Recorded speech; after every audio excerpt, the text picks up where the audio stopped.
이 이야기는 제가 실제로 겪은 괴담입니다. 제가 살아오면서 겪은 가장 무섭고 소름 끼쳤던 일에 관한 이야기를 해보려 합니다. 부록을 바라보는 저의 고등학교 시절 10대 때의 일이니 벌써 20년도 더 된 이야기네요. 요즘 고등학생들은 어떤지 모르겠지만 제가 고등학교 시절에는 자율학습이라는 게 있었습니다. 말이 자율학습이지 실상은 강제로 방과 후 정해진 시간 동안 공부를 해야 했었죠. 떠들거나 도망을 갈 경우에는 구타와 같은 심한 수준의 체벌이 따랐기 때문에 대부분의 학생들은 정해진 시간까지 자습을 했었습니다. 그때도 지금과 같은 늦봄 초여름의 날이었습니다. 여느 때와 같이 저와 학우들은 밤 10시까지 자습을 하고 있었습니다. 자율학습이 끝나는 10시 종이 울리자 학우들은 서둘러 짐을 챙기고 가방을 메고 학교 밖을 빠져나갔습니다. 그 중에는 학교에서 먼 곳에 사는 저와 제 친구도 있었죠. 저와 제 친구는 버스로만 통학하는데 30분이 걸리는 곳에 살고 있었습니다. 집으로 가는 버스는 학교 앞 버스 정류장에는 오지 않고 10분은 넘게 걸어야 하는 곳의 정류장에만 왔었죠. 막차 시간이 10시 30분에 맞춰서 정류장까지 가려면 우리는 꽤나 서둘러야 했습니다. 그날도 우리는 서둘러 정류장까지 걸어가느라 시원한 늦은 봄의 공기도 느낄 틈도 없이 걸었습니다. 서둘러 집에 가서 게임이나 할 생각이었죠. 그렇게 버스 정류장에 도착했습니다. 그날따라 이상하더군요. 멀리까지 가는 막차라 그 버스에 타는 승객이 많아서 항상 정류장이 붐볐는데 그날은 사람이 없었습니다. 정류장에는 저와 친구밖에 없었습니다. 저는 이상하다라고 생각했지만 친구는 자리에 앉아서 갈 수 있을 테니 더 좋다고 말하며 기분이 좋아 보였습니다. 그렇게 버스를 기다리는데 뭔가 이상했습니다. 막차 시간인 10시 30분이 지나도 버스가 안 오는 것이었죠. 저와 친구는 우리가 너무 늦게 나왔나? 택시라도 타고 가야 하나? 라는 말을 하며 10분만 더 기다려보기로 했습니다. 5분쯤 지났을까요? 멀리서 버스가 오고 있었습니다. 그런데 버스가 뭔가 이상했습니다. 이상하게 버스 번호를 비추는 조명이 흐려서 버스 번호가 멀리서도 잘 보이지 않았고 버스 내부의 조명도 어두워 보였습니다. 버스가 정류장에 도착했을 때 간신히 우리가 타야 하는 버스 번호임을 확인할 수 있었습니다. 버스를 타려고 하는데 정말 이상한 기분이 들었습니다. 항상 붐볐던 버스 안은 한산해 보였고 라디오도 나오지 않았고 승객들도 너무 조용해 보였습니다. 특히 버스가 정차 후 버스기사 아저씨는 우릴 보지 않고 앞만 보고 있었습니다.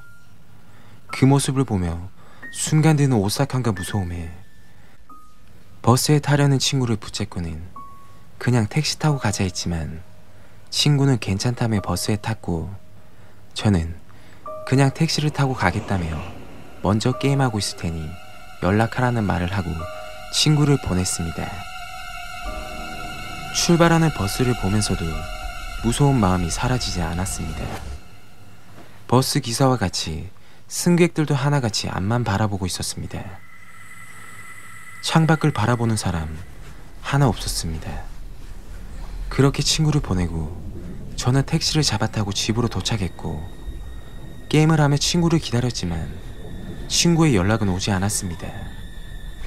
불안한 마음과 무서운 생각으로 긴밤 잠도 설치며 다음날 학교로 갔습니다. 그런데 친구는 학교에 나오지 않았습니다. 담임 선생님이 나를 호출했고 친구와 자율학습 후 뭘 했는지 물어보셨기에 저는 있는 그대로 말씀드렸습니다. 자율학습이 끝나자마자 친구는 집으로 가는 버스를 탔고 나는 택시를 타고 갔다고 말이죠. 다만 그 버스의 이상한 점에 대해선 말하지 않았습니다. 친구가 등교하지 않는 그날도 저는 자율학습을 하고 10시에 학교를 나섰습니다. 그리고 집으로 가는 버스를 타기 위해 버스 정류장으로 갔습니다. 정말 이상했습니다. 그날도 정류장에는 사람 한 명 없었고 가로등도 더 어두운 것 같았습니다. 시원해야 할 봄날의 공기도 그날만은 쌀쌀했습니다. 저는 무서운 기분을 느끼며 오늘도 택시를 타고 가야겠다라는 마음을 먹는 순간 멀리서 버스가 보였습니다. 흐릿한 조명이 비추는 버스 번호와 내부의 어두운 버스 조명. 어제의 그 버스 같았습니다. 버스가 정류장에 멈췄고 버스 기사는 어제처럼 앞만 바라보고 있었습니다. 저는 무서운 마음에 도무지 그 버스를 탈 수가 없었습니다. 이윽고 버스는 느릿느릿 출발을 했고 버스의 뒷좌석이 나를 지나쳐갈 때 저는 놀랄 수밖에 없었습니다. 연락이 되지 않았던 친구가 버스 정류장 맞은편에 서 있던 것이었습니다. 친구는 정면만을 멍하니 응시한 채 제게 느릿느릿 손을 흔들고 있었습니다. 그 광경은 너무나 소름 끼쳤고 무서워서 목소리를 낼 수도 몸을 움직일 수도 없었습니다.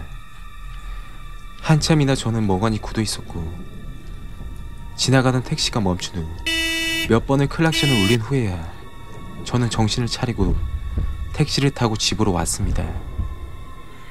그 일 이후 저는 부모님께 조르고 졸라 부모님 차를 타고 하교를 했고 다시는 그 정류장에 가지 않았습니다. 친구는 끝끝내 돌아오지 않았죠. 지금도 친구가 제게 손을 흔든 이유에 대해선 알 수가 없습니다. 제게 이 버스를 타지 말라고 손을 흔든 것이었을까요? 아니면 나는 이제 돌아올 수 없는 곳으로 간다 라는 의미로 손을 흔든 것이었을까요? 아직도 그때의 일을 생각하면 오싹하고 무서운 기분이 가시지 않습니다.